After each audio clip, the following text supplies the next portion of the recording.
First నుంచి కూడా తెలుగు సాహిత్యం మీద నాకు చాలా ఇంట్రెస్ట్ ఉండేదండి. తెలుగు సాహిత్యం నేను పొద్దుటి నుండి సాయంత్రం వరకు చదివినా కూడా నాకు ఇంట్రెస్ట్ పోయేది కాదు. అట్లా నేను ఏదైనా మీకు చెప్పదలుచుకునేది ఏదంటే, ఇప్పుడు నేను ఈరోజు సెలెక్ట్ అయిన దానికి కూడా మెయిన్ కారణం తెలుగు సాహిత్యమే.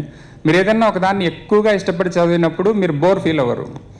నేను ఇంకొక విషయం చెప్పదలుచుకునేది ఏంటంటే, నా పర్సనల్ ఫీలింగ్ ప్లస్ నాకు తెలిసినంత వరకు నాతో పాటు సెలెక్ట్ అయిన వాళ్ళ most of the members feeling ఏంటంటే, వాళ్ళు చదివే సబ్జెక్ట్స్, నేను చదివే సబ్జెక్టు నాకు ఇష్టం లేదు, అయినా కూడా చదువుతున్నాం, కష్టపడి చదువుతున్నాం.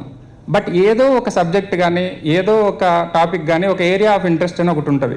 ఆ ఏరియా ఆఫ్ ఇంట్రెస్ట్ని మీరు గుర్తించి కష్టపడినారంటే అందులో ఎక్సెల్ అవుతారు. అందులో ఎక్సెల్ అయినప్పుడు మీకు సివిల్ సర్వీసెస్ అనే కాదు, నంబర్ ఆఫ్ ఆపర్చునిటీస్ ఉంటాయి, నంబర్ ఆఫ్ విండోస్ ఓపెన్ అవుతాయి. ఆ ఏరియా ఆఫ్ ఇంట్రెస్ట్, కరెక్ట్గా చెప్పాలంటే ప్యాషన్, పిచ్చి, నేను అది ఎట్లయినా సాధించాలి, నేను ఎంతసేపు చదివినా కూడా నాకు దాంట్లో అలసట రాదు, ఇంకా ఎక్కువ ఇంట్రెస్ట్ వస్తుంది,